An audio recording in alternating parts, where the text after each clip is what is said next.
नमस्कार मित्रांनो, मी आकाश म्हात्रे तुमचं आपल्या मिनी ब्लॉगमध्ये एकविरा आईचं दर्शन घेतलं ना. आज घरानं आपली एकविरा आई साक्षात प्रगट झाली आपले घरान. कारण आपल्या दादाला झाली मुलगी ना. मुलगी व्हायचा आनंद जो आगरी कोली समाजाला असतो कोणालाच नसते ना. मग बस पकडली कारण की गाडी आपली कल्याणला होती. मग बरं बसचं तिकीट करला कल्याण स्टेशन दे.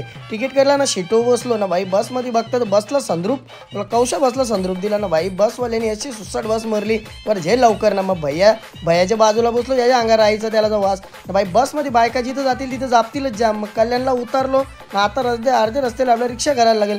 रिक्षाने बसलो ना, भया लागलं अशाच ठिकाणी जे ना थांबू बरं मला मिठाई जाऊ दे. काकूच झाल्या कारण काका व्हायचा आनंद जामच असतं आपल्याला. मग बाई मिठाई बर्फी घेतली ना. मग या हॉस्पिटलला पोचलो ना. बघा आपली एकविरा आई कशी. मग आपली खरंच आपल्या पोरीने जी कमी होती आपल्याला ती आज पुरी केली. मग दादाच्या चेहऱ्यावर खुशी बघा. दादा नुसतं पार्टीला फोन यायला लागलं ना. बोला टिपटॉपमध्ये गाडी जे पाहिली टिपटॉपला मिठाई घेतली कारण मिठाई तर वटलीच पाहिजे. कारण की जी खुशी आज आपल्याला झाली खरंच. असा होता आजचा ब्लॉग. Bye bye.